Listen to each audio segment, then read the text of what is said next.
প্রভু বুঝতে পেরেছি দীর্ঘদিন যাবৎ ধরে যদিও তোমার গোলামি করি গো, সঠিকভাবে মনে হয় তোমার গোলামি করতে পারি নাই, এই জন্য বুঝি তুমি আমাকে জাহান্নামের আগুন দা জ্বালাইবা। প্রভু গো, আমার মতন গুনাহগারকে তুমি যদি জাহান্নামের আগুন দা জ্বালাও, তোমার তো যারা পরিমাণ সম্মান বাড়বে না। আর যদি তুমি আমাকে মাফ করে দাও, তোমার তো যারা পরিমাণ সম্মান কমবে না। তুমি তো এমন এক স্রষ্টা, এমন এক রব, তোমার লয়লাই খয়লাই কমতিও নাই বাড়তিও নাই। তোমার গুনাহগার বান্দা তোমার দরবারে হাজিরা দিয়েছে। আল্লাহ ওয়াদা দিলাম আর জীবনে গুনাহ করব না, আর আল্লাহ করব না। নফসের দুকায় পরে গুনাহ করে ফেলেছি, ভুল করে ফেলেছি। তোমার গুনাহগার বান্দার জিন্দেগির গুনাহ তুমি মাফ করে দাও।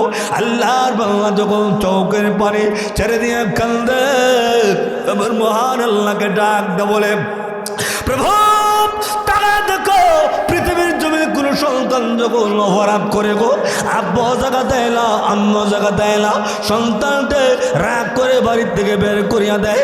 সন্তান একদিন দুই দিন তিন দিন যখন হয়ে যায়, চিন্তা করে দেখে বাবা এবং মায়ের বাড়ি ছাড়া আমি কোথাও যাইতে পারবো না। ওই সন্তানটা উল্টা বুঝিয়া সংশোধনের জন্য বাড়িতে আইসা বাবা মার কাছে যখন মাপ চায়, আর যখন বাবা মাকে ডাক দেয় বলে, বাবা গো আমি আর ভুল করবো না, অপরাধ করবো না, চৌকের পারে ছেড়ে দেয়া ওই সন্তানটা যখন বাবা মার কাছে যখন কান্দে, একবার দুইবার তিনবার যখন কান্দে, ওই মা এবং বাবা তার সন্তানকে মাফ না করে থাকতে পারে না, মাফ না করে থাকতে পারে না। রাব্বুল আলামিন ওই মা বাবার সন্তানকে তখন টান দিয়ে তার গুলো উঠাইয়া তার সমস্ত অপরাধগুলো মাফ করে দেয়। তুমি তো মা বাবার চাইতে কোটি কোটি গুণ বেশি তোমার বান্দাকে মা করো, দয়া করো। আল্লাহ বলো না তোমার গুনাহগার বান্দাকে কেমনে তোমার রহমতের দরবার থেকে তাড়াইয়া দিবে। ওয়াদা দিলাম আর জীবনে কোনোদিন ভুল করবো না, অন্যায় করবো না, অপরাধ করবো না। আল্লাহ তুমি আমার জিন্দগির গুনাহ মাফ করে দাও। আল্লাহর বাবা চৌকের বাচ্চা দিয়া মহানবের দরবার যখন কান্দে, এমনি একটা আওয়াজ শোনা যায়, আওয়াজ শোনা যায়, বান্দা রে সাজদার থেকে মাথা উঠা, আর কান্দতে হবে না, আমি মহান আল্লাহ তোর জিন্দগির গুনাহ মাফ করে দিলাম। বিসমিল্লাহির রহমানির রহিম।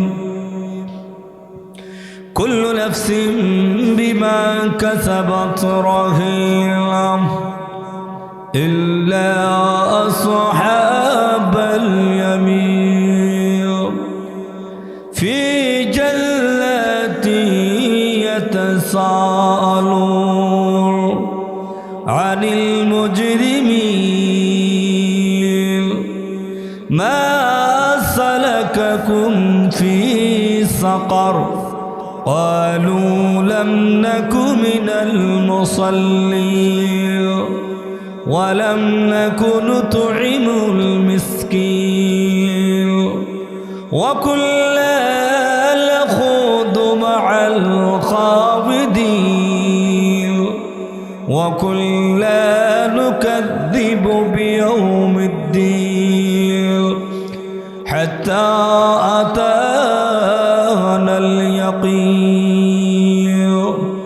صدق الله العظيم. قال النبي صلى الله عليه وسلم الصلاة مفتاح الجنة الصلاة أو كما قال النبي عليه الصلاة والسلام. সকলে মহব্বতে শহীদ দুরূদ শরীফ পড়ি। সাল্লাল্লাহু আলা সাইয়্যিদিনা ওয়া মাওলানা মুহাম্মদ ওয়া আলা আলিহি ওয়া আসহাবিহি ওয়া সাল্লাম। সাল্লাল্লাহু আলা সাইয়্যিদিনা ওয়া মাওলানা মুহাম্মদ ওয়া আলা আলিহি ওয়া আসহাবিহি ওয়া সাল্লাম। আলহামদুলিল্লাহ। ধরাধরপুর নূরানী তালিমুল কোরআন ও তাহফিজুল কোরআন মাদ্রাসা কর্তৃক আয়োজিত সপ্তম বার্ষিক ইসলামী মহাসম্মেলনে শ্রদ্ধাভাজন সভাপতি সাহেব, আমার সামনে উপবিষ্ট পিতৃস্থল মুরব্বী আজম প্রাণপূজক ভাইরা, মাইকের আওয়াজ যদ্দূর পর্যন্ত বসতেছে পর্দার অন্তরে শ্রবণিত মৌররা, শুরুতে মহান প্রতিপালকের দরবারে অন্তরের অন্তঃস্থল থেকে কালিমাত শুকর আদায় করি যে মহান আল্লাহ সুবহানাহু ওয়া তাআলা অত্যন্ত দয়া করে মায়া করে ভালোবেসে দীর্ঘক্ষণ কোরআন ও হাদিসের আলোচনা শোনার পরে আপনি এবং আমাকে ধৈর্য সহকারে আল্লাহ পাক আশা বসার তৌফিকটুকু দান করেছেন। এজন্য হৃদয়ের সবটুকু আবেগ উজাড় করে দিয়ে ওই রবের দরবারে কালিমাত শুকর আদায় করি, জবান খুলে বলি আলহামদুলিল্লাহ। এই যে আমরা কালিমাত শুকর আদায় করলাম, এতে লাভ হয়েছে না লস হয়েছে? আরো জোরে খান, লাভ হয়েছে। যারা বলুন তো দেখি, আপনারা আদায় করেছেন, এতে আপনারা টকছেন না দিচ্ছেন? দিচ্ছেন। আর যারা আইছে না, এরা টকছে না দিচ্ছে। আল্লাহ দরাদরপুরের যত যুবক আছেন, মুরব্বী বাবা আছেন, দয়া করে আকুল আবেদন জানাবো, বেশি সময় আলোচনা করব না, অল্প সময় আলোচনা করব। মাইকের আওয়াজ যদ্দূর পর্যন্ত যাইতেছে, আকুল আবদার মেহরবানি করে মা বোনদেরকে বলবো, আপনাদের সন্তান স্বামী ভাইকে মাহফিলে পাঠান। ওরা আয়েশা যেই পরিমাণ সব পাবে, আল্লাহ পাক আপনারা ওই মাহফিলে পাঠাইলে সেই পরিমাণ সব আপনাদের আমল দান করবে। তো এই যে আমরা কালিমাত শুকর আদায় করছি, লাভটা কি?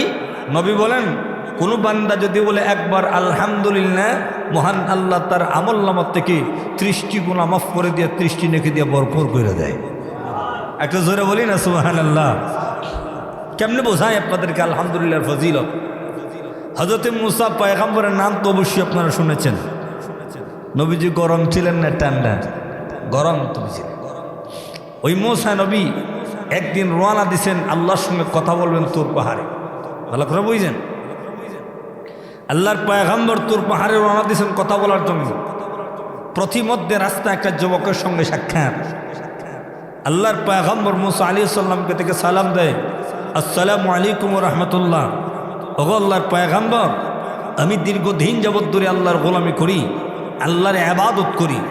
আমি যে আল্লাহর গোলামি করি, আল্লাহ আমাকে জান্নাতে দিব না জাহান্নামে দিব, একটু যদি দয়া করে বলতেন তাহলে আমি উপকৃত হতাম। মুসা আলাইহিস সালাম বলেন, ঠিক আছে, আমি আল্লাহকে জিজ্ঞাসা করব। হযরত মুসা পয়গম্বর তুর পাহাড়ে গেলেন, আল্লাহর সঙ্গে কথাবার্তা বললেন।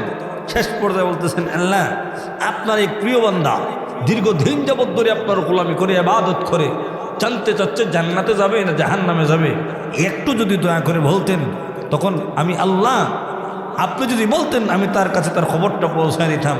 আল্লাহ মুসা পয়গম্বরকে বলেন, হে মুসা, আপনি আমার বান্দাকে বলবেন আমি আল্লাহ তাকে জাহান্নামে দেব। জোরে কর নাউজুবিল্লাহ।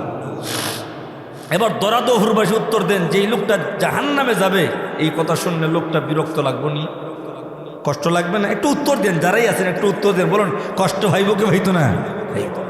এবার দেখেন যুবকের অবস্থাটা কেমন।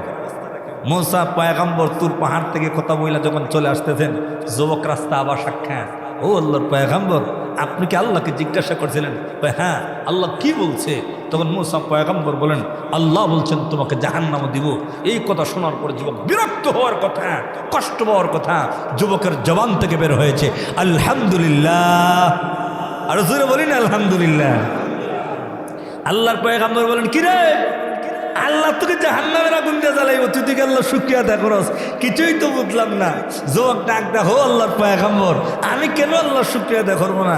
আল্লাহ আমার দুনিয়াতে হারাইছে, আল্লাহ হারাই আল্লাহ জাহান্নামে দিব, আমার কি তাই জেগে যেতে? এই বলে মুসা পয়গম্বর চলে যাইতেছেন। যুবক আল্লাহর কুদরতি বা সাজদা দেয়। চিল্লা বলেন, কার হয়? কার হয়?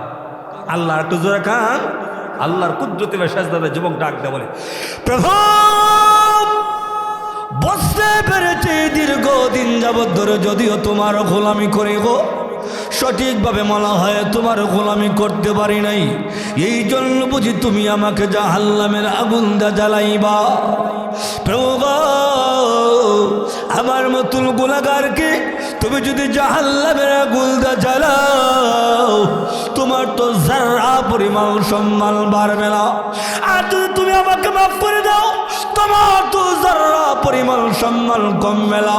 তুমি তো এমন এক স্রষ্টা, এমন এক রব, তোমার লয়লাই খয়লাই কমতিও নাই বাড়তিও নাই। হে রব্বুল আলামিন, তোমার গুনাহগার বান্দা তোমার দরবারে হাজিরা দিয়েছে। আল্লাহ ওয়াদা দিলাম আর জীবনে গুনাহ করবো না, আর আল্লাহ করবো না। নফসের দুকায় পরে গুনাহ করে ফেলেছি, ভুল করে ফেলেছি। হে রব্বুল আলামিন, তোমার গুনাহগার বান্দার জিন্দেগির গুনাহ তুমি মাফ করে দাও। আল্লাহর বান্দা যখন চৌকের পানি ছেড়ে দিয়ে কান্দে, আমার মহান আল্লাহকে ডাক দে, বলে প্রভু তারা দেখো পৃথিবীর জমিনে কোন সন্তান যখন অপরাধ করে গো, আব্বা জায়গা দেয় না, আম্মা জায়গা দেয় না, সন্তানটা রাগ করে বাড়ির থেকে বের করিয়া দেয়। সন্তান একদিন, 2 দিন, 3 দিন যখন হয়ে যায়, চিন্তা করে দেখে বাবা এবং মায়ের বাড়ি ছাড়া আমি কোথাও যাইতে পারবো না। ওই সন্তানটা ভুলটা বুঝিয়া সংশোধনের জন্য বাড়িতে আইসা বাবা মার কাছে যখন মাফ চায়, আর যখন বাবা মাকে ডাক দেয়, বলে বাবা গো আমি আর ভুল করবো না, অপরাধ করবো না, চৌকের পারে ছেড়ে দেয়া ওই সন্তানটা যখন বাবা মার কাছে যখন কান্দে, 1 বার 2 বার 3 বার যখন কান্দে, ওই মা এবং বাবা তার সন্তানকে মাফ না করে থাকতে পারে না, মাফ না করে থাকতে পারে না। রব্বুল আলামিন ওই মা বাবার সন্তানকে তখন টান দিয়ে তার কোলে উঠাইয়া তার সমস্ত অপরাধগুলো মাফ করে দেয়। রব্বুল আলামিন, তুমি তো মা বাবার চাইতে কোটি কোটি গুণ বেশি তোমার বান্দাকে মা করো, দয়া করো। আল্লাহ বলো না তোমার গুনাহগার বান্দাকে কেমনে তোমার রহমতের দরবার থেকে তাড়ায়া দিবে। ওয়াদা দিলাম আর জীবনে কোনোদিন ভুল করবো না, অন্যায় করবো না, অপরাধ করবো না। আল্লাহ তুমি আমার জিন্দগির গুনাহ মাফ করে দাও।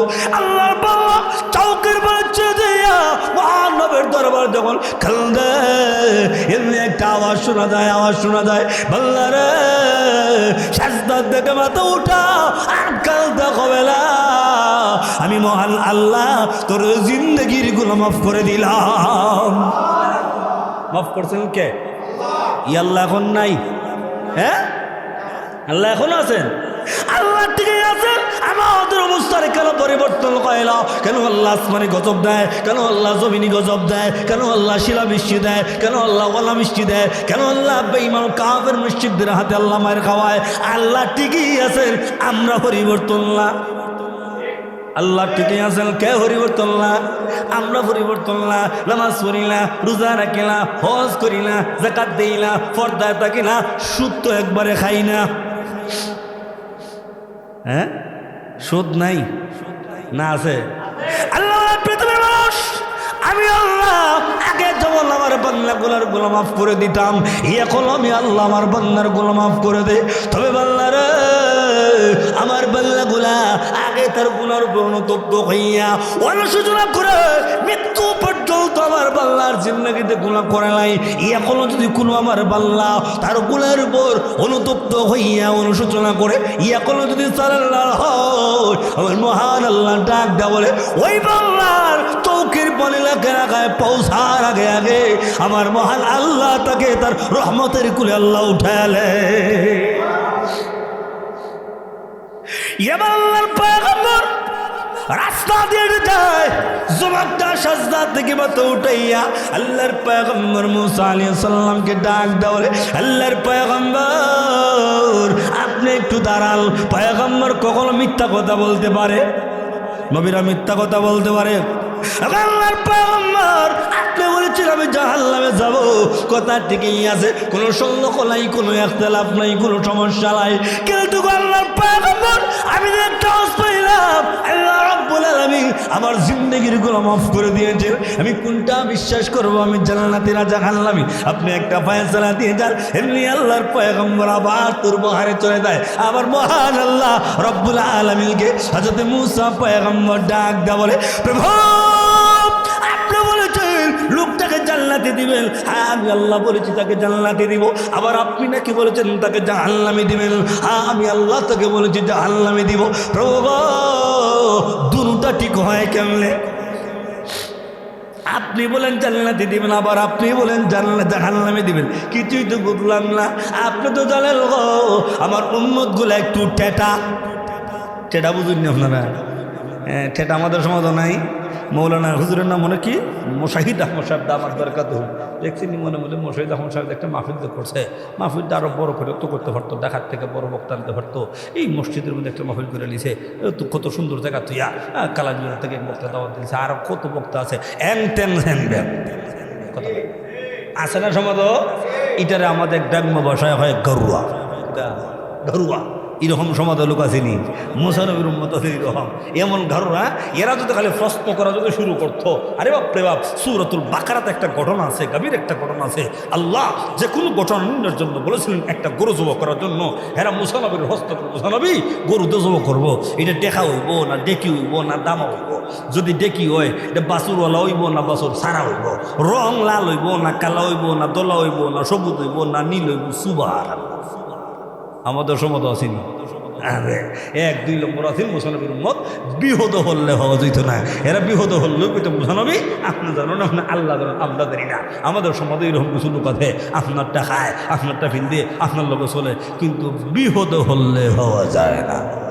আপনি বিহত হয়ে ফোন দিয়েছেন, বন্ধু একটা বড় বিহত হচ্ছিলাম বাংলা বাজার অথবা নবীগঞ্জ আটকা হচ্ছি, তুই কি আমাকে উদ্ধার করতে পারবি নি? হ্যাঁ আছে, দরাদরপুর। তো বন্ধু আমি এখন আছি সিলেট। আচ্ছা বই সিলেট বলুন সমাজে আছে কিনা? এবার মুসানবি আল্লাহকে বলে, প্রভু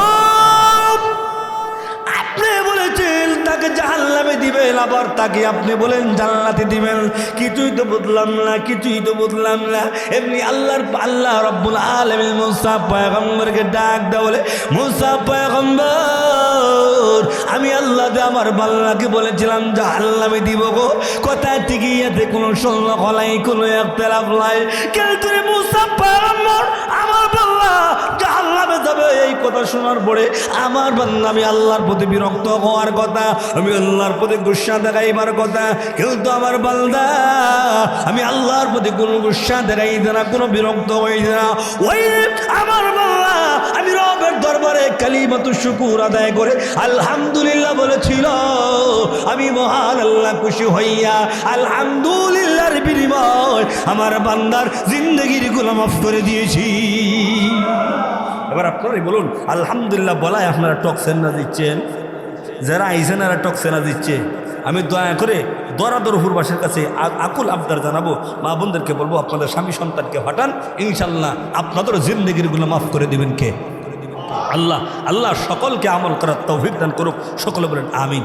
মুহতারাম হাজিরিন, এবার আসুন মূল আলোচনায় চলে যাই। আমি আপনাদের সামনে আল্লাহর পবিত্র কোরআনুল কারীমের সূরাতুল মুদ্দাসিরের 38 নম্বর আয়াতে কারিমাত থেকে কয়েকখানা আয়াতে কারিমা তেলাওয়াত করেছি। বিশ্বনবী মুহাম্মদ রাসূলুল্লাহ সাল্লাল্লাহু আলাইহি সাল্লামের অসংখ্য অগণিত হাদিস থেকে একখানা হাদিস পাঠ করেছি। আল্লাহ যদি আমাকে তৌফিক দান করেন সেই আয়াত এবং হাদিসকে সামনে রেখে কিছু তুলে ধরার চেষ্টা করবো ইনশাআল্লাহ। যে বিষয়টা বেশি সময় লম্বা আলোচনা করবো না, যেহেতু আপনারাও মানুষও স্বল্প এবং এরিয়ার মধ্যে মানুষ কম, এত লম্বা আলোচনা করবো না, অল্প সময়। তবে কয়েকটা মেসেজ দিয়ে আপনাদের কাছ থেকে বিদায় নিব ইনশাআল্লাহ। যে আয়াতে কারিমা তেলাওয়াত করছি আমার আল্লাহ সেই আয়াতের মধ্যে বলেন, কুল্লু নাফসিন বিমা কাসাবাত রাহিনা। আল্লাহ বলেন প্রত্যেক ব্যক্তি তার নিজ কৃতকর্মের জন্য আবদ্ধ, প্রত্যেক ব্যক্তি তার নিজ কৃতকর্মের জন্য দায়ী। আমি আমার কৃতকর্মের জন্য আমি নিজে দায়ী, আমার বাবার কৃতকর্মের জন্য বাবা দায়ী, মার কৃতকর্মের জন্য মা দায়ী, সন্তানের কৃতকর্মের জন্য সন্তান দায়ী, স্ত্রী কৃতকর্মের জন্য স্ত্রী দায়ী, মেম্বারের কৃতকর্মের জন্য মেম্বার দায়ী, চেয়ারম্যানের কৃতকর্মের জন্য চেয়ারম্যান দায়ী, এমপির কৃতকর্মের জন্য এমপি দায়ী, মন্ত্রীর কৃতকর্মের জন্য মন্ত্রী দায়ী, প্রধানমন্ত্রীর কৃতকর্মের জন্য প্রধানমন্ত্রী দায়ী, উস্তাদের কৃতকর্মের জন্য উস্তাদ দায়ী, গুলামের কৃতকর্মের জন্য গুলাম দায়ী। এক কথা বাটি প্রত্যেকটা ব্যক্তি তার নিজ কৃতকর্মের জন্য নিজেই একা দায়ী। ভালো করে বুঝেন, প্রত্যেকটা ব্যক্তি তার নিজ কৃতকর্মের জন্য নিজেই একা দায়ী। আমার আল্লাহ কারো হতে কোনো জুলুম করবে না, আল্লাহ কারো হতে কোনো অন্যায় করবে না। ইমাম রাজি রহমতুল্লাহ আলাইহি এই আয়াতের ব্যাখ্যা একটা আয়াতে বলেন, ওয়ালা ইয়াজলিমু রাব্বুকা আহাদা। ইমাম রাজি বলেন কিয়ামতের দিন, মুসিবতের দিন আল্লাহ আমাদের প্রভু কারো হতে কোনো জুলুম করবে। আপনি নামাজ পড়ছেন না, শাস্তি আপনার বাবাকে দিবে না। আপনি নামাজ পড়ছেন না, শাস্তি আপনার শাশুড়িকে দিবে না। আপনি নামাজ পড়ছেন না, শাস্তি আপনার খালাকে দিবে না। আপনি নামাজ পড়ছেন না, শাস্তি আপনার শালাকে দিবে না। আপনি নামাজ পড়ছেন না, শাস্তি আপনার নাতিকে দিবে না। আপনি নামাজ পড়ছেন না, শাস্তি আপনার ভাগনাকে দিবে না। আল্লাহ বলেন না না না, কুল্লু নাফসিন বিমা কাসাবাত রাহিনা। প্রত্যেকটা ব্যক্তি তার নিজ কৃতকর্মের জন্য নিজেই একা দায়ী। আমি আল্লাহ কারো হতে কোনো জুলুম করব না। আল্লাহ কারো হতে কোনো জুলুম করবে এবার দরাদর ফরবাসী বলুন তো দেখি দুনিয়াতে জুলুম হয়নি? আমাদের সমাজে জুলুম হয়নি? ন্যায়টাকে অন্যায় বানায়, অন্যায়টাকে ন্যায় বানায়, অন্যায়টাকে ন্যায় বানায়, ন্যায়টাকে অন্যায় বানায়। বলুন সমাজে আছে কিনা? কিসের বিনিময়? নাই দরাদর হুন নাই না আছে? এই টাকা খাইয়া দেখা যায় মানুষকে জুলুম করা হয়। আল্লাহ বলেন আমি আল্লাহর দরবারে ওই টাকার বিনিময়ে কোনো জুলুম করা হবে না, কোনো বিচার করা হবে না। দুনিয়াতে তুমি টাকা খাইয়া বিচার করতে পারো, আমি আল্লাহর আদালতে সেইটা চলবে। কেমনে বুঝাই? দুনিয়ার আদালত আখেরাতের আদালত, দুনিয়ার আদালত আখেরাতের আদালত। আখেরাতের আদালতে কোনো জুলুম নাই, দুনিয়ার আদালতে জুলুম আছে। কথা বলেন ঠিক কিনা? কেমনে বুঝাই? একটা এক্সাম্পল দিই। আমি দুনিয়ার আদালতের একটা এক্সাম্পল দিই, মনে করেন বোঝার জন্য বলতেছি। কলমউদ্দিন নসরুদ্দিন দুই ভাই লাগছে ঝগড়া। কলমউদ্দিন ন্যায়, নসরুদ্দিন অন্যায়। কলমউদ্দিন ন্যায়, নসরুদ্দিন অন্যায়। আগামীকালকে সকাল 10টার সময় দরাদর উপর যে কোনো একটা জায়গায় বিচার, সকাল 10টার সময় যে কোনো একটা জায়গায়। কলমউদ্দিন চিন্তা করলো আমি তো ন্যায় আছি, এরপর আমাদের গ্রামের মাতব্য সব যিনি বিচার করেন চাচার লোক একটা দেখা করার দরকার। রাত্রে 12টার কে চাচা আমি কলমউদ্দিন কিটা বাদাবাদি যা এত রাত্র খেলে লেগেছো চাচা না ইসলাম আগামীকালকে দিন শরীরদুল্লোকে বিচার নেয়, একটু যদি দেখা করতেন। তখন চাচা জব দেয় বাতি যা চাচা আছি না রে। চাচা থাকতে তোর কোনো টেনশন, এমনি বাতি যায় খবর থেকে টাকা বার করে দিয়েছে 5,000। কত চাচা নেন হানছে কি লাগতো না? না চাচা আপনার উপকার করবো, কাজে রাখবো। বলুন সমাজে আছে কিনা এইরকম? 1 2 নম্বর রাত্র 4টা কে আসামি নসরুদ্দিন কিতাব বাতি যা এত রাত্র খেলে গেছো চাচা ইসলাম আগামীকালকে কলমউদ্দিন বিচারটা একটু যদি দেখা করতেন। তখন চাচা জব দেয় বাতি যা চাচা আছি না রে। আগের লড়ো চাচা পরে চাচা থাকতে তোর কোনো টেনশন। এখন বাতি যায় খবর থেকে টাকা বার করছে 12,000। কম না বেশি? চাচার খবর ঠান্ডা না গরম? এখন আগামীকালকে সকাল 10টায় বিচার শুরু হয়েছে। কলম দিছাইয়া দেখে ইন্নালিল্লাহ, চাচা যা কথা কইতেছে সব নসরুদ্দির হককে, যাওই কইতেছে সব কার হককে? নসরুদ্দির হককে।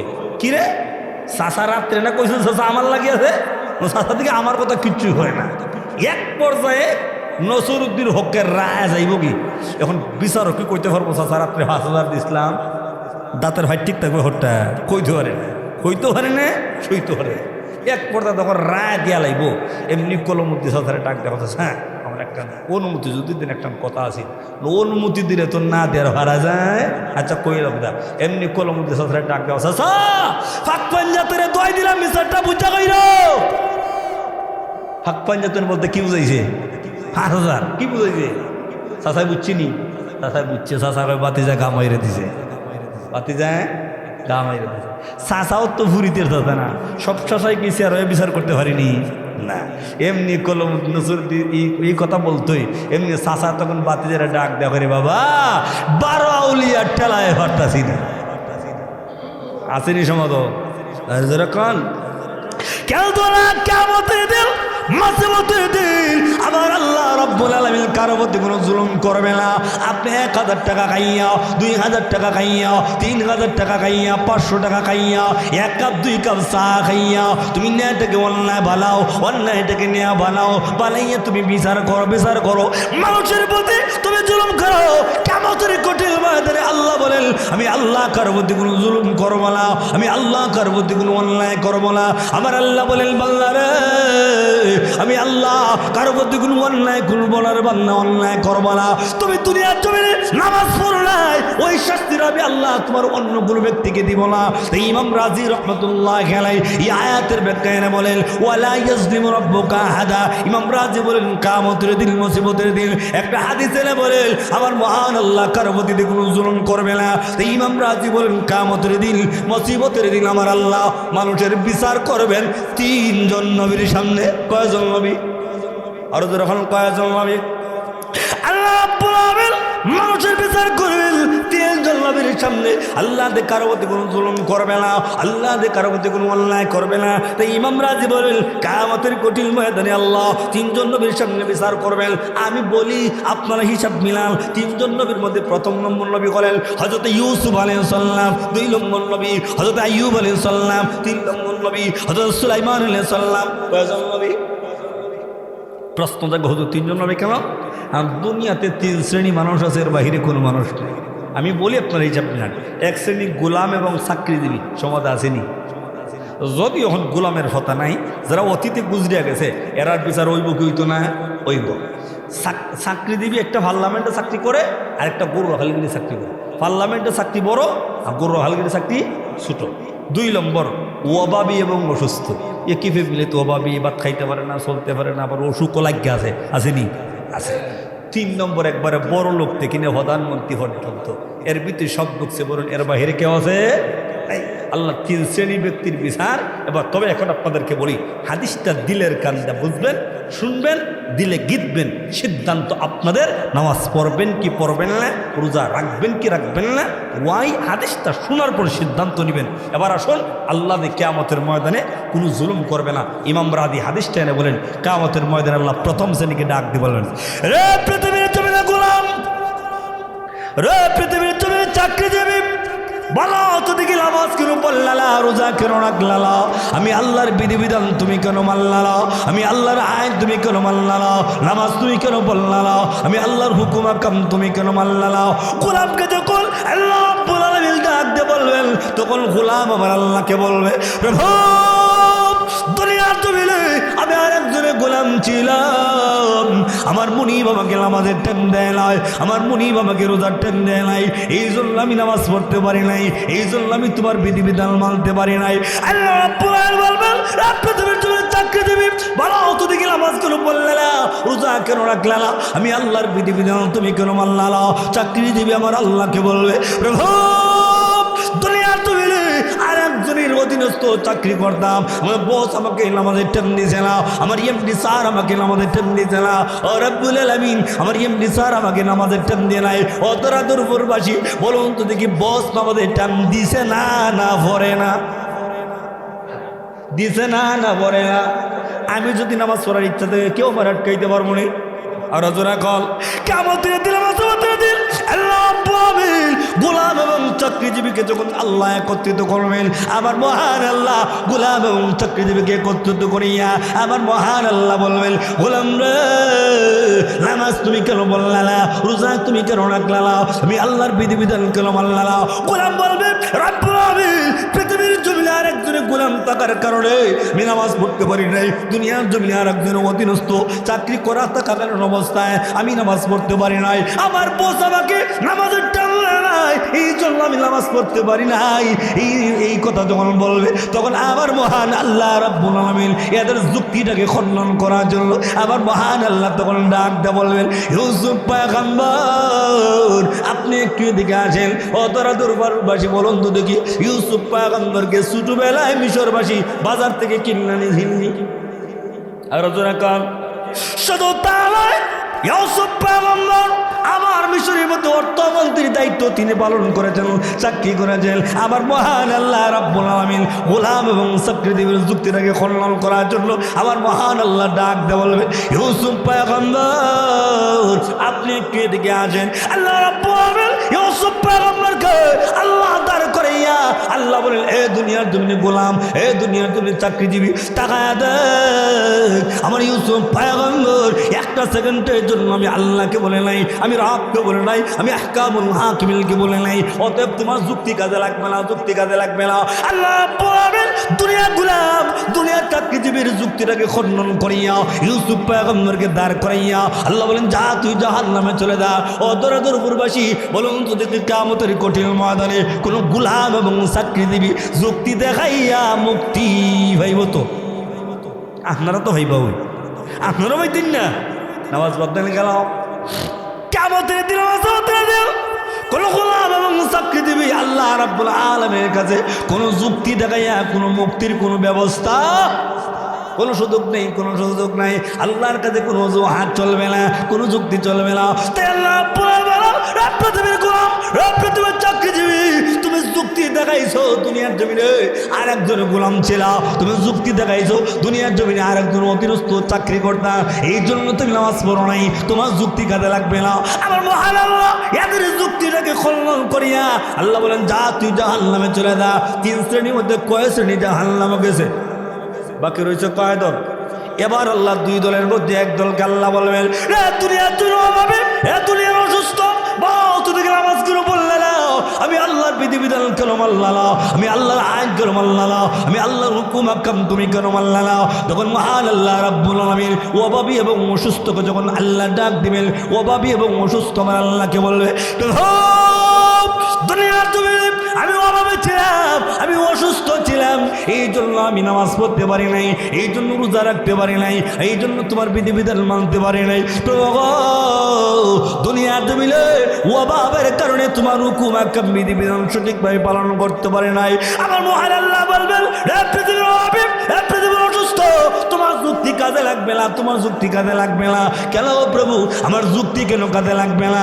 আমার মহান আল্লাহ এদের যুক্তিটাকে খণ্ডন করার জন্য আমার মহান আল্লাহ তখন ডাক দিয়ে বলবেন, আইয়ুব পয়গম্বর আপনি একটু এদিকে আসেন। ও দরাদুর পরবাসী বলুন তো দেখি, আইয়ুব নবী অসুস্থ ছিলেন কিনা? 1 দিন 2 দিন, 1 বছর 2 বছর? আল্লাহ বলেন, আইয়ুব পয়গম্বরকে দীর্ঘদিন পর্যন্ত আল্লাহ অসুস্থ দিয়েছেন। আপনি আমার মতন কোনো অসুস্থ না, আপনি আমার মতন অসুস্থ না। আমি তো সামান্য জ্বর হইলে একটু কয়ে হওয়া যায় না, সামান্য জ্বর হয়েছে ভাই, হ্যাঁ নস করে লাই ওজন নামাজ হতাম না, এখন আজরাইল আসেনি। আর যদি কয় আগামীকালকে 10 সন্ধ্যের মধ্যে মমতা ভাইবা জন্ম যাই আসেনি সমাজে।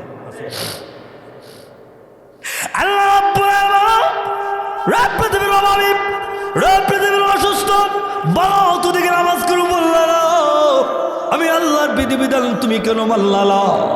অভাবী আমার আল্লাহকে বলবে, প্রভু দুনিয়া তুমি অভাবের কারণে নামাজ পড়তে পারি নাই, অসুস্থর কারণে নামাজ পড়তে পারি নাই।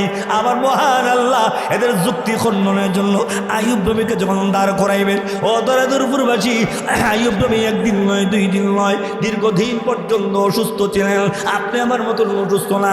আইয়ুব নবীর সমস্ত শরীরটা পছন্দ হয়েছিল, এই শুধু জিহ্বাটা বাদে, জিহ্বাটা বাদে। একদিন আইয়ুব নবী আমার মহান আল্লাহ রাব্বুল আলামিনকে ডাক দেয়া বলে, দুনিয়ার জমিনে তুমি আমাকে অসুস্থ দিয়েছ, কোনোদিন তোমার কাছে নালিশ করি নাই, কোনোদিন তোমার কাছে অভিযোগও করি নাই। কেন তুমি আমাকে অসুস্থ দিলা? কেন তুমি আমার শরীর পছন্দ রাইলা? কেন তুমি আমার জিহ্বাটাকে তুমি পছন্দ রাইলা? কেন রে দরাদুরপুরবাসী জিহ্বা পছন্দ রায় না কিসের জন্য বলেন? ওই জিহ্বা দিয়ে ভালো করে খাওয়ার জন্য নি, কোরমা পোলাও খাওয়ার জন্য নি, লা রে লা, ওই জিহ্বা দিয়ে আমার মহান আল্লাহর গুণগান গাওয়ার জন্য। কারণ কথা বলার যোগ্যতা কে দিয়েছেন? আরো জোরে কান। আয়াতের মধ্যে আল্লাহ বলেন, আর রহমান আল্লামাল কুরআন খালাকাল ইনসান আল্লামাহুল বায়ান। কথা বলার যোগ্যতা কে দিয়েছেন? আল্লাহ। পৃথিবীর জমির মানুষ, আমি আল্লাহ তোকে কথা বলার মতন যোগ্যতা আমি আল্লাহ দিয়েছি। আল্লাহ তুমি কথা বলার কোনো ক্ষমতা তোমার নাই। আল্লাহ রাব্বুল আলামিন ডাক দেয়া বলে, ওই আইয়ুব পয়গম্বর আল্লাহকে বলে, আমার জিহ্বা তুমি পছন্দ না, ওই জিহ্বা দিয়ে তুমি আল্লাহর গুণগান গাওয়ার জন্য, তুমি রবের গুণকীর্তন গাওয়ার জন্য ওই আইয়ুব পয়গম্বরকে আল্লাহ অসুস্থ দিয়েছিলেন। ওই আইয়ুব পয়গম্বরে আল্লাহ সম্পত্তিও ছিল, আইয়ুব নবীর সন্তানও ছিল, স্ত্রী ছিল, আওলা আওলাদ সব কিছুই ছিল। কিন্তু আল্লাহ রাব্বুল আলামিন যে কোনো কারণের জন্য পরীক্ষা করার জন্য আল্লাহ আইয়ুব নবীকে আল্লাহ পরীক্ষা বলেছেন। ওইটা আমার সাবজেক্ট না, ওই দিক দিয়ে আমি যাবো না। তুমি আল্লাহ রাব্বুল আলামিন আইয়ুব পয়গম্বরকে আল্লাহ দাঁড় করাইয়া আল্লাহ বলে, দুনিয়ার জমিন অভাবী, এ দুনিয়ার জন্য অসুস্থ। তুমি বলেছো দুনিয়ার জন্য অভাবের কারণে নামাজ পড়তে পারো নাই, তুমি বলেছো দুনিয়ার জন্য অসুস্থর কারণে নামাজ পড়তে পারো নাই। অতএব তোমার যুক্তি কাজে লাগবে না, যুক্তি কাজে লাগবে না।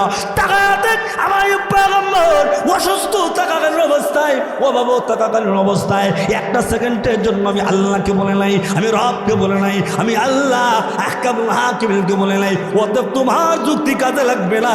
আমার মহান আল্লাহ রব্বুল আলামিন আইয়ুব পয়গম্বরের মাধ্যমে এদের যুক্তিটাকে খণ্ডন করিয়া আল্লাহ বলেন, যা তুই জাহান্নামে চলে যা। ও তোরা দূরপুরবাসী বলুন তো দিল কিয়ামতের কঠিন ময়দানে কোনো অভাবী এবং অসুস্থ যুক্তি দেখাইয়া মুক্তি ভাইব তো আপনারা পাইতেন না? 7 বছর ধরে মাহফিল করেন, এর হরো পাইতেন না? তো নামাজ বাদ দেন কেন? নামাজ বাদ দেন কেন? আল্লাহর বিধিবিধান বাদ দেন কেন?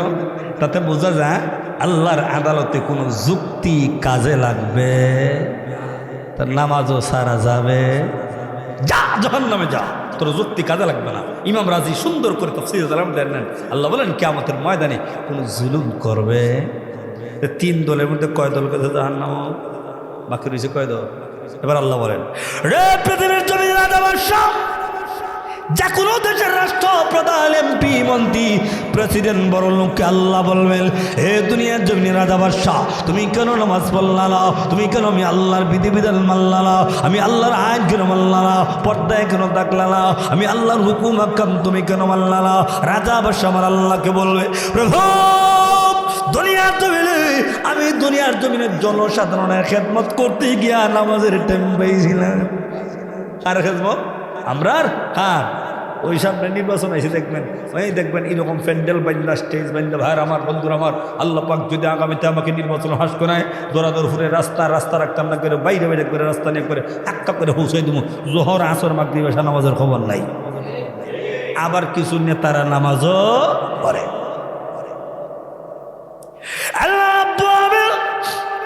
যা কোনো দেশের রাষ্ট্রপ্রধান, এমপি, মন্ত্রী, প্রেসিডেন্ট, বড় লোককে আল্লাহ বলবেন, তুমি কেন নামাজ পড়লা না? আমি আল্লাহর বিধিবিধান তুমি কেন মানলা না? আমি আল্লাহর আইন তুমি কেন মানলা না? হুকুম আকাম তুমি কেন মানলা না?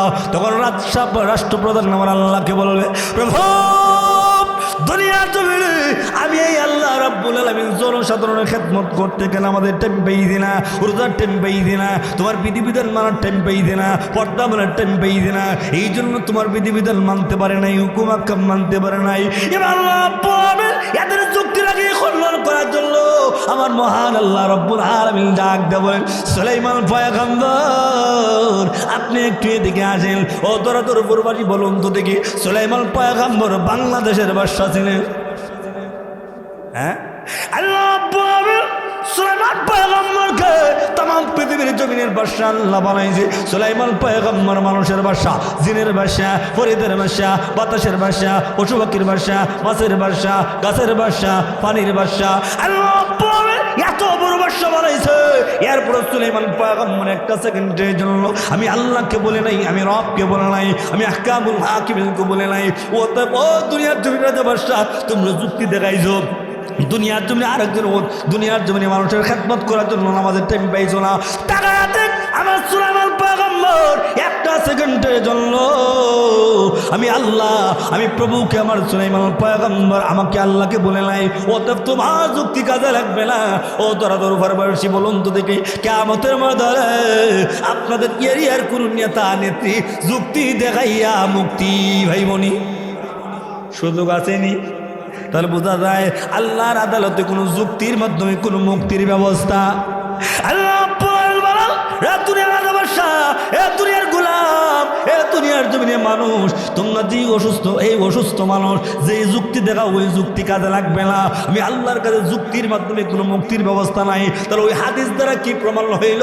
মহান রবের দরবারে কোনো না কোনো ব্যক্তি যুক্তির মাধ্যমে কোনো মুক্তির ব্যবস্থা নাই।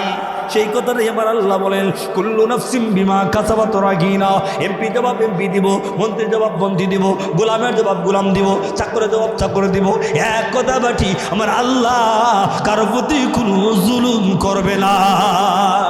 একটা আয়াতের ব্যাখ্যা করলাম, এক আয়াতের এইরকম ব্যাখ্যা করতে গেলে যদি মানুষও বিষয়ত তা আলোচনা করতেও ভালো লাগে। একটা আয়াতের ব্যাখ্যা মারতে করলাম। এবার আসলে 2 নম্বর আয়াতগুলো খুলে করে একটু তর্জমা করে করে শেষ করলাম ইনশাল্লাহ। 2 নম্বর আয়াত আল্লাহ বলেন, ইল্লা আসহাবাল ইয়ামিন ফি জান্নাতি ইয়াতাসাআলুন আনিল মুজরিমিন মা সালাকাকুম ফি সাকার। আল্লাহ বলেন, তবে ডান দিগস্ত ব্যক্তিগণ সারা যাদের আমলনামা ওজনিয়া, যাদের আমলনামা মাপ দিয়া আল্লাহ যাদের আমলনামা ডান হাতে দিবেন, ডানপন্থী লোকগুলো ছাড়া যাদের আমলনামা আল্লাহ মাপ দেওয়া ওজন দিয়া বাম হাতে দিবেন, বামপন্থী লোকগুলো ছাড়া একদলে আমলনামা থাকবে ডান হাতে আর একদলে আমলনামা থাকবে বাম হাতে। ও দরবাসী, বাম হাতে যাদের আমলনামা থাকবে গো, একবার জন্য চিন্তা করেন না, চিন্তা করেন না। আল্লাহ ওই দিন সুদা সুদি আপনার আমলনামা হাতে দিবে না, বুকটাকে সিদ্ধ করিয়া, বুকের ভিতর হাতটাকে ঢুকাইয়া, পিছন দিক দিনিয়া, গাঁটটাকে মস্কাইয়া, আমার আল্লাহ বলেন দেখ তাকাইয়া, আমি আল্লাহকে বলার দরকার নাই, তোর আমলনামা তুই নিজে দেখেই বুঝতে পারবে তুই জান্নাতি না জাহান্নামী। এমনি হাতের মধ্যে আমলনামা লইয়া টাকা দেখে নামাজে জিরো, রোজায় জিরো, হজে জিরো, জাকাতে জিরো, পর্দায় জিরো, আল্লাহ তাকে বলাইবেন জাহান্নামের হিরো। কথা বলেন ঠিক কিনা? আল্লাহ রাব্বুল আলামিন বলেন ডান হাতে আমলনামা পাইয়া, বাম হাতে আমলনামা পাইয়া, ডান হাতে আমলনামা পাইয়া ফি জান্নাতি ইয়াতাসাআলুন, জান্নাতের উদ্যানে চলে যাবে, জান্নাতের উদ্যানে চলে যাবে। আনিল মুজরিমিন, জান্নাতে যখন জান্নাতে চলে যাবে তখন জান্নাতি পাপিষ্ঠদের সম্পর্কে জিজ্ঞাসা করবে। এবার আপনাদের কাছে জানতে চাই, আপনার মুরব্বী বাবা যারা আছেন আপনাদের বন্ধু আছেন? মুরব্বী বাবা বন্ধু নাই? আছেন। যুবক যারা আছে আপনাদের নিবন্ধ আছে? কিয়ামতের কঠিন বাজারে আল্লাহ রাব্বুল আলামিন জান্নাতি বন্ধু জাহান্নামী বন্ধুর মধ্যে আল্লাহ একটা টকশুর ব্যবস্থা করে দিবেন, টকশুর ব্যবস্থা করে দিবেন। জান্নাতি বন্ধু জাহান্নামী বন্ধুর সঙ্গে আল্লাহ একটা কথোপকথনের ব্যবস্থা করে দিবেন। জান্নাতি বন্ধু যখন জান্নাতে চলে যাবে, জাহান্নামী বন্ধু যখন জাহান্নামে চলে যাবে, তখন জান্নাতি বন্ধু জাহান্নামী বন্ধুকে প্রশ্ন করবে, জাহান্নামী বন্ধু রে তুমি কেন জাহান্নামে গেলা, তুমি কেন জাহান্নামে গেলা? দুনিয়াতে একসাথে চলাফেরা করলাম, কত আড্ডা দিলাম, কত ঘোরাফেরা করলাম, কত চা খাইলাম, কত কফি খাইলাম, কত ঘোরাফেরা করলাম, কিন্তু আমি জান্নাতি, তুমি কেন জাহান্নামে গেলা? এ জাহান্নামে কত মৌলভী বাজার গেলাম, নবীগঞ্জ গেলাম, হবিগঞ্জ গেলাম, কত জায়গায় গেলাম, কত আড্ডা দিলাম, কত সেলফি তুললাম, কিন্তু আজকে আমি জান্নাতি, তুমি কেন জাহান্নামী? তখন জাহান্নামী বন্ধু জান্নাতি বন্ধুকে বলবে, জান্নাতি বন্ধু রে আমি জাহান্নাম হয়েছি 4 কারণে। কয় কারণ? আরো জোর এখন কারণগুলো কইলি তো আপনি। এ জাহান্নামী বললো আমি, তুমি জাহান্নামে গেলা কয় কারণে? তখন জাহান্নামী বন্ধু বলবে, এই জান্নাতি বন্ধু আমি জাহান্নাম হয়েছি 4 কারণে। এর মধ্যে প্রথম নম্বর কারণটাই তুলে ধরে, ক্বালু লাম লাকু মিনাল মুসাল্লিন। প্রথম নম্বর কারণ আমি দুনিয়াতে মুসল্লি ছিলাম না, অর্থাৎ দুনিয়াতে আমি নামাজি ছিলাম না। নামাজি সংখ্যা কম না বেশি? কম। নামাজি সংখ্যা কম, বেনামাজি সংখ্যা। দেখবেন আমাদের সমাজের লোক আছে, নামাজের কথা কইলে হুজুর কাফর বালানা, কাফর বালানা দে। আপনারা কিতাব বুঝছেন না বুঝছেন আমি জানি না, কাফর বালানা দে এটিও বুঝে গে হুজুর আমি মুত্তা ভাবি লই না। আচ্ছা মুসলমান নাহলে না হক থাকার কারণটা কেটা? মুসলমানকে লাগে না হক থাকতো আরেকটা কারণ হলো বর্তমানে না হক থাকার এখন এমন টাইট ফিট ফেল লাগায় বেড়া দাঁড়াইও সিঙ্গেল মিশে চাইলে যায়। আসলে ফাইন আপনার রাস্তা বেটা দাঁড়াই কাম ফিরে ঠিক না বেটা দাঁড়াই কেন লাগে অন্দাজে বেটা হয় হুজুর বইতাম পারি না, যদিও বয় হিসের অর্ধেক দেখা হয়ে যায়, যদিও বয় হিসের অর্ধেক এরকম দেখ শুনি নাকি তার আল্লাহ জানে। যদি বলেন মিথ্যা বলি মাফ চাইব আপনাদের কাছে, সমাধা আছে না এরকম কিছু যুবক দাঁড়ায় আবার সাফ করে। ওই গত কয়েকদিন আগে ফেনীর থেকে হকরাম করে আইতেছি, মুরব্বী বেড়া দাঁড়িয়ে উঠেছে, গাড়ির জ্যাবের মধ্যে গাড়ি আটকে রয়েছে। একটা মুরব্বী বেড়া দেখি আমরা গাড়ির আগে দিই, আগে দিন হইলে দেখতাম না, মুরব্বী বেড়া গাড়ির আগে দিয়ে দেখা যায় বেড়ায় সিঙ্গেল মেশিন দাঁড়ায় দাঁড়ায় কাম সারতেছে। কাম সারতে বড় কথা না, এখান থেকে মাটি একটা লইতে পারতো, একটা যে কোনো একটা জিনিস ডিলা লইতে পারতো, লুয়ে বেড়া গাড়ি তুলতে পারতো, কিন্তু দেখলাম বেড়া জাখরা জুকরে আবার উঠে গেছে। মুরব্বী বেড়া আর দেখো বা করলো কি, একজন মুরব্বী মানুষ। আমার ড্রাইভার সাহেব বলতো হুজুর দেখছেন নি কারবারটা, আমি নিজেই শরম লাগছে আমার দাড়ি, লাল দাড়ি, অভাব। তার মানে ওই ব্যক্তির ভিতরে খোদার কোনো ভয় নাই। হাসির কথা না, চিন্তা করার দরকার। নামাজের কথা বললে কাফার। আর বর্তমানে আপনার বিভিন্ন জায়গায় গেলে দাঁড়ায় ব্যবস্থা করে রাখছে, বিভিন্ন জায়গায় দেন জান্নাতি বললে জাহান্নামী বল, তুমি কেন আজকে জাহান্নামে গেল? জান্নাতি বললো জাহান্নামী বললো কে বললে, বললো রে 4 কারণে জাহান্নাম হয়েছি। এর মধ্যে প্রথম নম্বর কারণ ক্বালু লাম নাকু মিনাল মুসাল্লিন, আমি দুনিয়ার জমিনে মুসল্লি ছিলাম না, নামাজি ছিলাম না, আমি নামাজ পড়তাম না, তুমি নামাজ পড়তা, এই জন্য আমি আজকে জাহান্নামী। আমি নামাজ না পড়ার কারণে জাহান্নামী।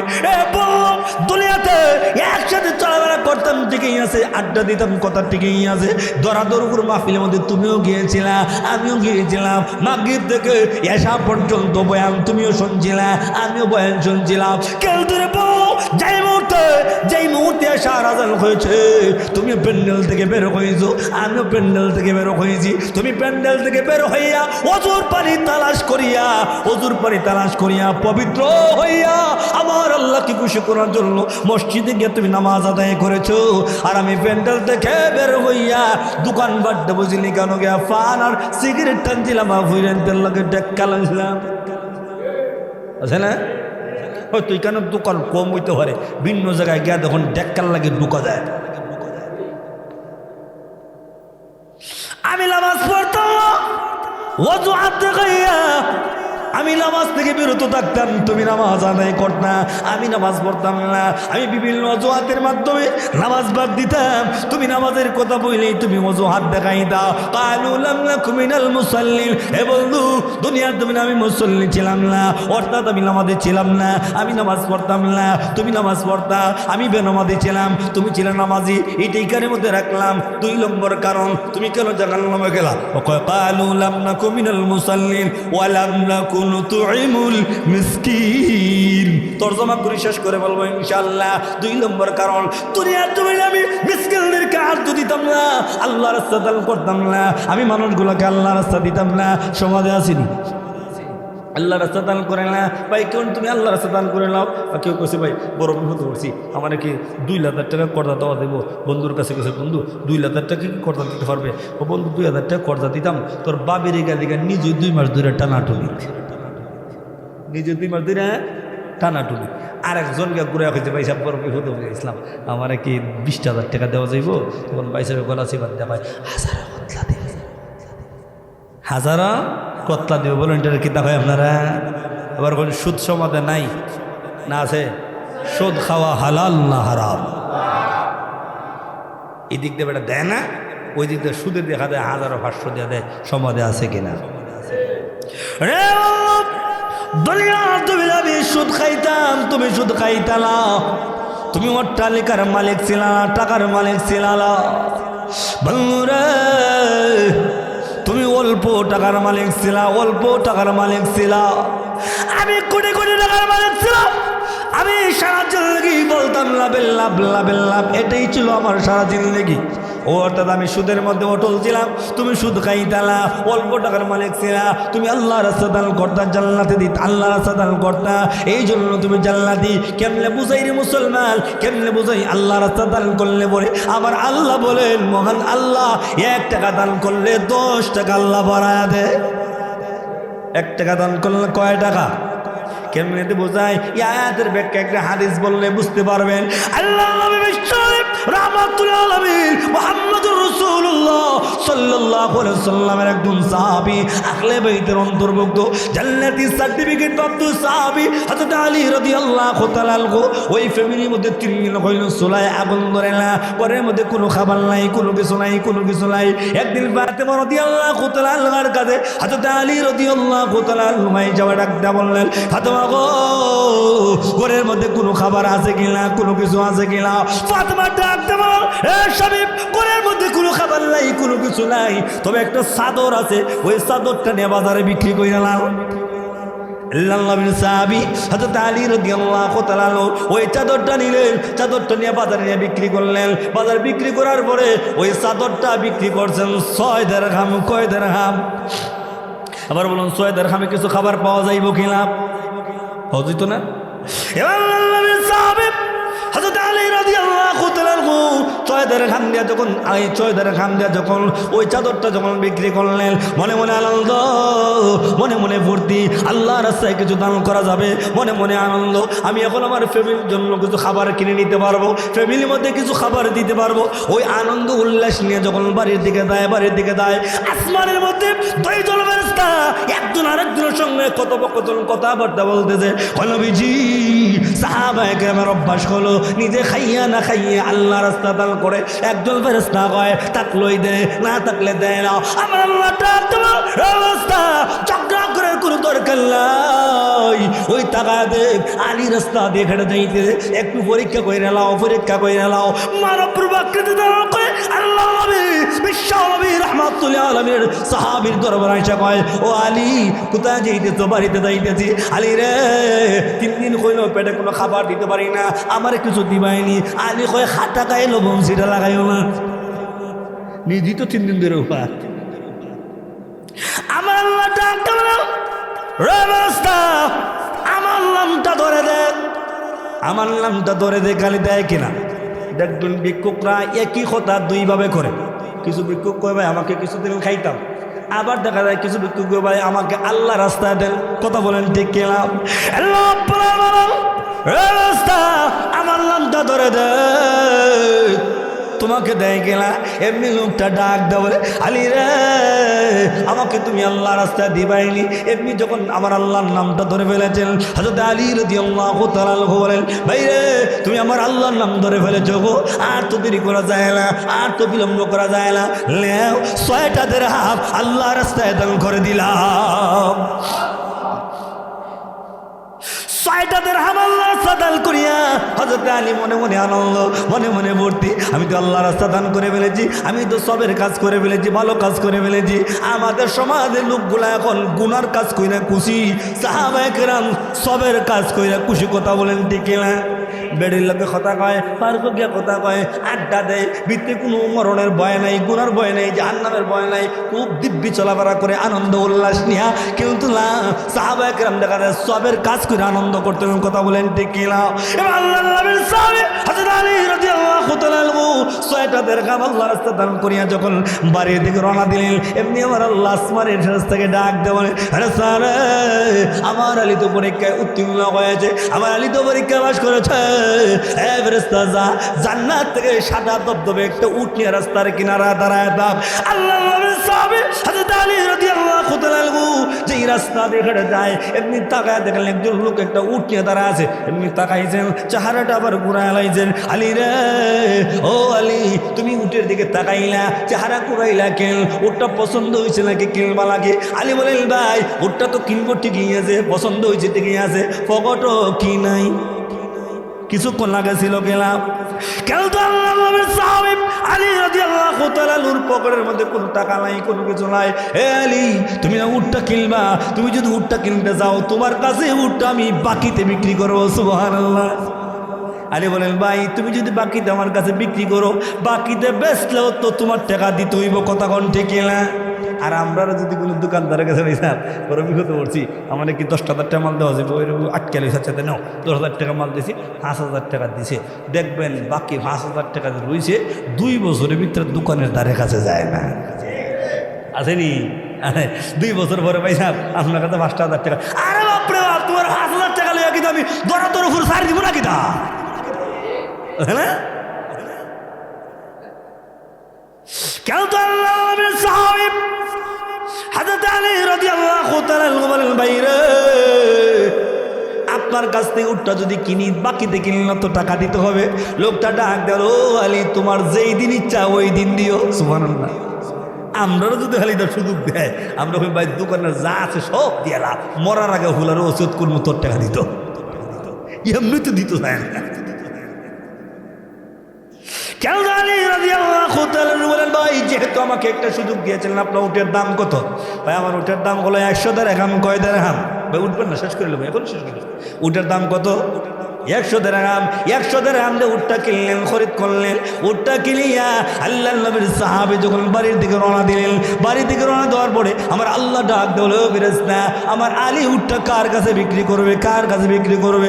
রে ফেরেশতা যা তুমি কি আমার আলীর কাছ থেকে উঠটা তুমি খরিদ করে নাও। যে রাস্তা দিয়ে আলী হেঁটে যাইতেছেন এমনি দেখা যায় একজন ফেরেশতা মানব রূপ আকৃতি ধারণ করে দাঁড়ায় আছে। আলী রে উঠটা নিয়ে কোথায় যাইতেছো? বাজারে যাইতেছি। উঠটা বিক্রি করবো নাকি? হ্যাঁ উঠটা বিক্রি করবো। কত দিয়ে বিক্রি করবে? ও আলী বলেন ভাই আমি উঠটা খরিদ করেছি 100 দিরহাম দিয়া।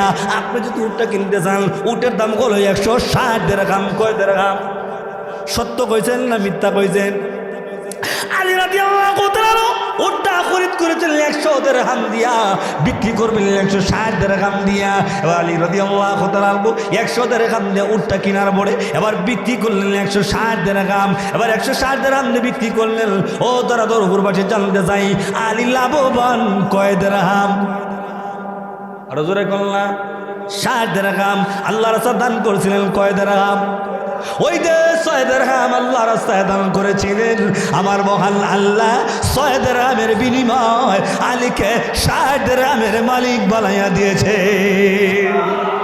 2 নম্বর কারণ ওয়ালাম নাকুলু তুইমুল মিসকিন, মিসকিনদেরকে হাত দিতাম না।